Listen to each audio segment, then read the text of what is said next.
Welcome to Supply Chain Now, the voice of global supply chain. Supply Chain Now focuses on the best in the business for our worldwide audience, the people, the technologies, the best practices, and today's critical issues, the challenges and opportunities. Stay tuned to hear from those making global business happen right here on Supply Chain Now.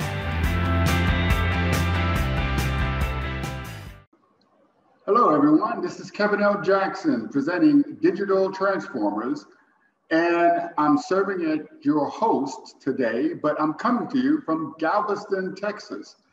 Did you know that the Port of Galveston is Texas's #1 cruise port, and it ranks as the 4th most busiest port in North America, and it's one of the top 20 destinations in the world. The port emphasizes vehicle and other roll-on, roll-off cargo ships, refrigerated shipments with energy and project cargo, and cruise ships. But today, we are spending time with Mark Judson, the CEO of EIM Sensors, an award-winning small business that specializes in enterprise information management. The company operates across the public sector, and customers include the United States Department of Homeland Security. One of the things we're going to talk about is how their asset management solutions have evolved over the last decade into the Internet of Things management, where their technology is being used to monitor and control items of every shape and size. But first, I'd like to thank our sponsor, Digital Names by Total Network Source Services. A quick programming note: if you enjoy today's conversation, be sure to find us when you get your podcast. Subscribe so you don't miss a thing. So, without any ado, let's welcome Mark. How you doing, Mark? Pretty well. Thanks for having me. Well, please introduce yourself and EIM Sensors. What do you do? Sure. I'm Mark Judson. I'm CEO of EIM Sensor, and we're a small boutique company. We specialize in information management. This is one of those things where we go for anything from records management, documents, collection management, supply chain management, and it's really important to be able to have an awareness of where any organization's strategic assets are, and IT governance and information management are a huge part of that. And that's what we help large businesses to be able to do. I tell you, one of the things that organizations are finding more and more is that data is really a strategic asset. You have to manage it as such. How are your customers doing that with your solutions? Well, I think that we're part of a big problem that's faced. Over the past 10 years, there's been a huge transformation of going from physical assets, files within, file cabinets to the cloud, and being able to digitize records that need to be preserved. And every organization has their own retention strategies, often within government agencies, whether it's an email, a document, if it contains any kind of personal, private, identifiable information, they'd like to be able to preserve it, 3 years, 7 years, 10 years, sometimes even beyond that. And what we actually do is come up with a strategy where you could either digitally preserve an asset or to scan it, digitize it, and have a way to retrieve the asset from wherever it's being archived. Well, I know you didn't become the CEO of EIM Sensors overnight. Your career sort of took some turns on its way. I understand you even worked on some satellites. Yeah, it's really interesting that my role with satellites really isn't that far of a departure from information management. I was initially involved with satellite imagery where we could actually task a satellite to image the globe, and in fact, to orbit the Earth every 90 minutes, very large swath coverage areas. Imagery could actually help to characterize, crops within a specific region, really understand city growth, population density, measure the impact of storms, that have actually come into a community for, insurance purposes. But one of the really important things about, imagery that comes off of a satellite is being able to have appropriate metadata that would actually show when the image was actually collected, what the area of interest was, what was the time of day, other meaningful elements that could be used for comparative analysis, where you try to understand, the changes that have occurred within an area of interest, or the impact that, perhaps a storm or something like that may have triggered to a local community. Yeah, I know earlier we talked about the fact that you actually did a project with NASA that involved buoys off the coast. And so you've actually worked in this area for quite a long. And some people say that, why do we waste money doing things in space when we have more important things here on Earth? But over the past couple of years, one of those real important things here on Earth has been COVID and the global battle against that. And I understand you've actually worked with the DHS in tracking COVID vaccines? Yeah, we've actually worked with a number of different agencies with pandemic efforts. And of course, this did kind of stem from work that we did with NASA. A lot of NASA research is earth science focused. And, being able to combine in situ sensors with NASA imagery and different regression analysis models can all be combined to really provide predictive models of impacts of something like COVID to a community, and to come up with strategic mitigation approaches that would be effective, and then measure, those activities over time. Wow, it's such a broad area. When people just think about enterprise information management, all of these other things really seem outside of the scope, but it's a very broad scope of what you do. And also, one of your major partners is Iron Mountain. So that sounds ominous. What is Iron Mountain? Well, Iron Mountain is, an amazing company. They've got mines, I believe they were granite mines out in Pennsylvania, that they've developed rooms the sizes of football fields. Wow. And inside of those, they have collections of all types. They've got initial Hollywood movie productions dating back, from when movies really got started. They've got legacy collection information for jewelry, just about anything that you could imagine that you'd want to preserve over time is safely safeguarded in there. And this is something that's used not just by government agencies that we've worked with, but also with commercial companies that are, maintaining land records, insurance policies, and then all kinds of artifacts, the collections that may be in museums, for instance, that actually need to be maintained at a unique environmental condition. And, this is something that can continuously tracked and monitored, within a secure facility.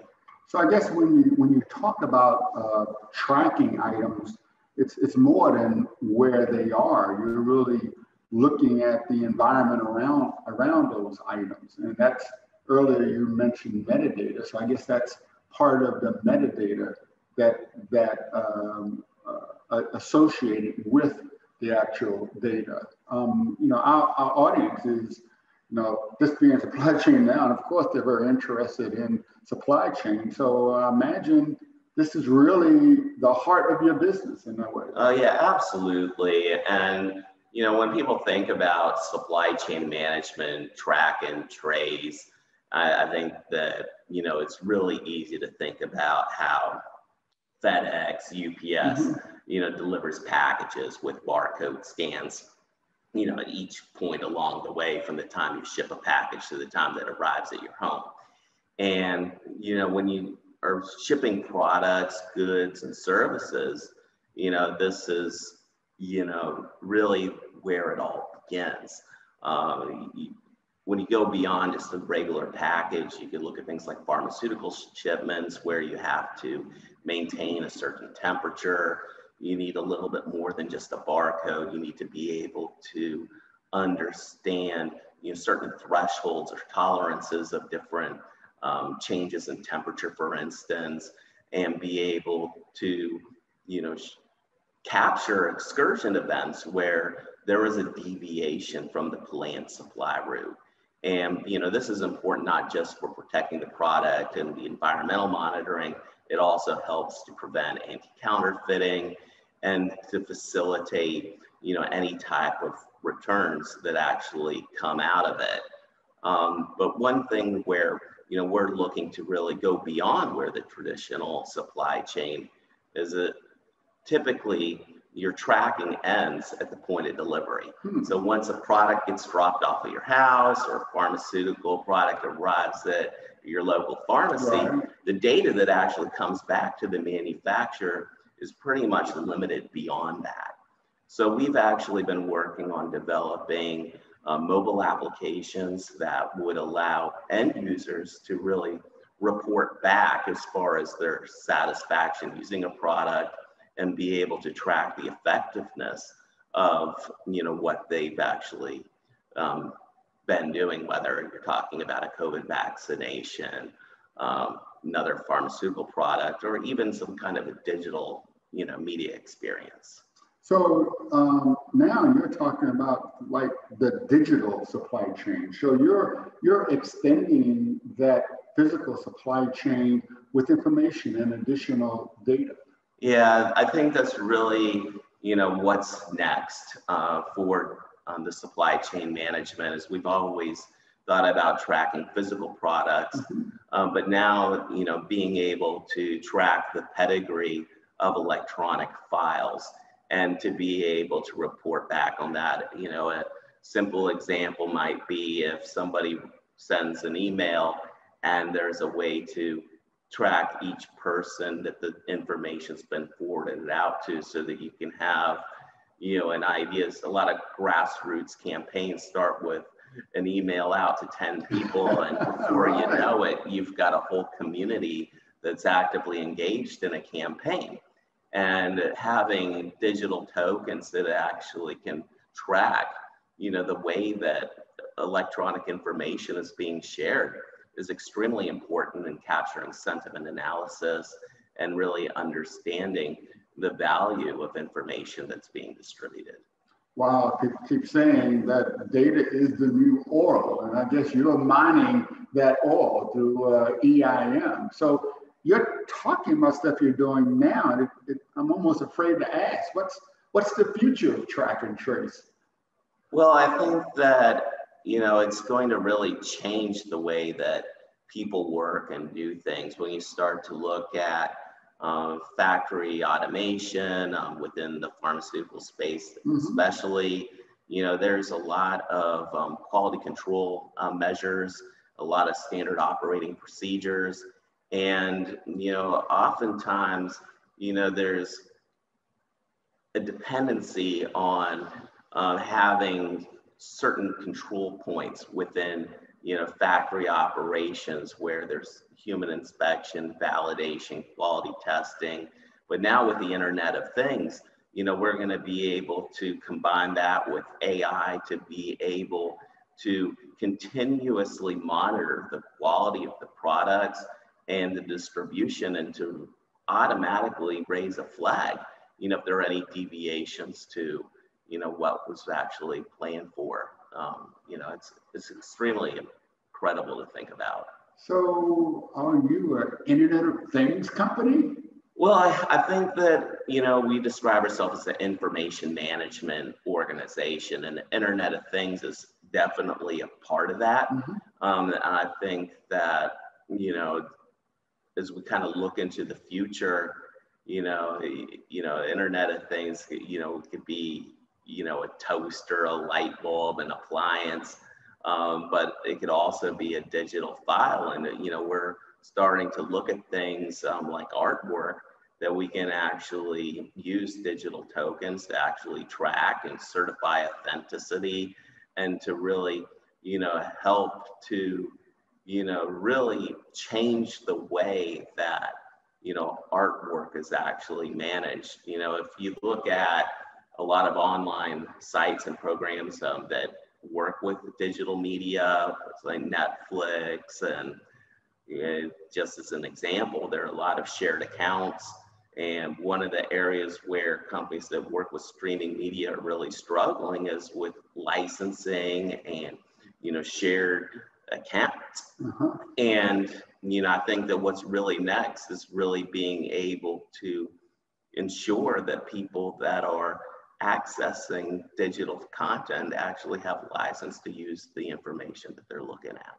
Wow. I mean, I'm going to have to take that bait, because I know you are going to be working with TNS in our pilot with the Telecommunications Industry Association on just that, trying to prevent counterfeit devices and illegal use of information, data, and entertainment across the internet. And you also mentioned artwork, and I guess we should talk about why are we here in Galveston in the 1861 Custom House. We talked about it earlier, make sure that's the right year. So why are you here?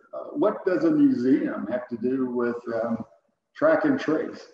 Well, I think that, one of the important things is Galveston is a town of huge historic significance. And, they've just had a huge venue celebrating June 19th. There's a lot of history, a lot of preservation, and we're actually working with the community to bring in a digital gallery for display at next year's festival. And, we're looking for a way to be able to share those art pieces and to really give credit to the artists and other people that are actually involved in making the collection possible. Wow. I mean, I'm really looking forward to working with you and your team at EIM Sensors and being able to leverage your advanced technology to track this digital art. So before we go, though, how could my audience reach out and learn more about you or contact you directly? Yeah, thanks for asking. We're actually putting up a new website that will be used to promote the June 19th gallery. It's June19store.com. And you can go there, learn more about our digital collection. And, as we start to plan out events for next Juneteenth, I hope to see everybody there. Wow. Yeah, absolutely. Now, with June 19th being a national holiday, you guys are going to be in the spotlight, so to speak. Well, I really look forward to bringing awareness to the holiday and, really making the day a great event. Great. Well, thank you very much for joining us. And on that note, I'd like to ask the audience to check out the wide variety of industry thought leadership at supplychainnow.com. And you can find us wherever you subscribe to your podcast.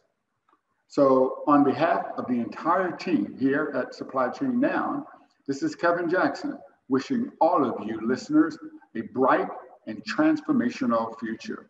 We'll see you next time on Digital Transformers. Thanks. Thanks for being a part of our Supply Chain Now community.